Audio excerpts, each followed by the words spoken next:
সেরা বাংলাবিদ কেন ময়মনসিংহ থেকে হওয়া উচিত? বলতে গেলে ময়মনসিংহ তো মানে শিক্ষানগরী, তো এখান থেকে অবশ্যই আশা করা যায় বাংলাবিদের সেরা 10 জন কি 20 জন আমরা এখান থেকে বাছাই পর্ব থেকে যেতে পারবে, তো এটাই চেষ্টা আছে।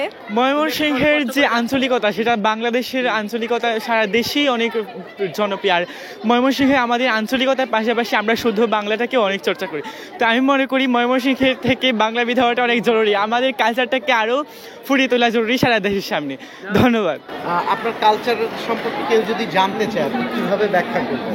আমাদের বৃহত্তর ময়মনসিংহ অঞ্চলের কালচার মূলত অঙ্গাঙ্গিভাবে জড়িয়ে আছে জারি, শাড়ি, ভাটিয়ালি। এরকম কোনো ব্যক্তি নেই যে আমাদের লোক সংস্কৃতি সম্পর্কে জানে না।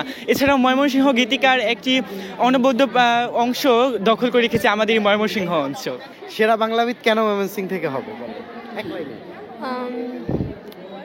ময়মনসিংহের সাহিত্য অনেক রয়েছে, ও মানে বলে শেষ করে যাবে না, তাই ভাবা যায় যে বাংলাবিদ ময়মনসিংহে রয়েছে, এটাই ভালো। ময়মনসিংহ থেকে সেরা বাংলাবিদ এই কারণেই হওয়া উচিত যে ময়মনসিংহ আমাদের প্রাচীন বাংলা সাহিত্যকে যেমন উন্নত সমৃদ্ধ করেছে, তেমনি বর্তমান সাহিত্য ময়মনসিংহের দখলে।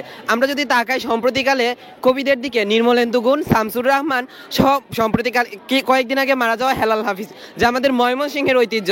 তাছাড়া আমাদের কিশোরগঞ্জের কবি চন্দ্রাবতী, যিনি ময়মনসিংহে গীতিকাতেও লিখেছেন। তাছাড়া মধ্যযুগের মঙ্গল কাব্য, যেটাও ময়মনসিংহের। অর্থাৎ আমি মনে করি সেরা বাংলাবিদ ময়মনসিংহের হতেই হওয়া উচিত। পঞ্চম বর্ষের যুগে যদি আমরা তাকাই, 2 জন তুকুর বাংলাবিদ, তুয়া এবং অনুশ্রী আপু, তারা কিন্তু ময়মনসিংহের। তাছাড়া মামুন ভাইও কিন্তু ময়মনসিংহের ছিল। তাই আমরা বলতে চাই ময়মনসিংহতেই হবে সেরা বাংলাবিদ।